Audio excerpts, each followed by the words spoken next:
Hello, हाय, नमस्कार. तुम्हा सगळ्यांचं परत एकदा माझ्या चॅनलमध्ये, व्लॉगमध्ये खूप खूप स्वागत आहे. सो आज संडे स्पेशल मी बनवती आहे पम्पकिन पास्ता. खूप हेल्दी, प्युअर, बिना मैदा. कारण आपण जे नूडल्स आहे ते सुद्धा गव्हाचे नूडल्स वापरलेत.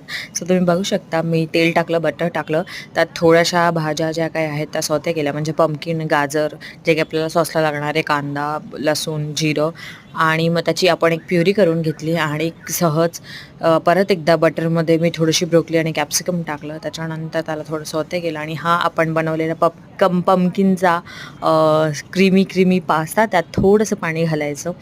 आणि इकडे पाणी उकळायला ठेवलं, तेल टाकलं, मीठ टाकलं. त्याच्यानंतर हा असा गव्हाचा खूप छान छान पास्ता, नूडल्स पास्ता मी टाकला आहे. तो बॉईल होतो आहे.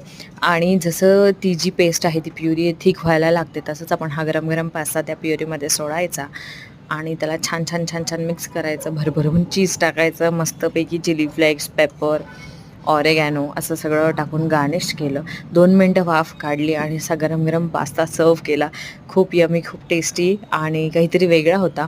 तुम्ही पण नक्की ट्राय करा आणि आवडलं असेल तर लाईक, शेअर, सबस्क्राईब करायला विसरू नका. Thank you so much. Enjoy the pasta and happy weekend, happy Sunday.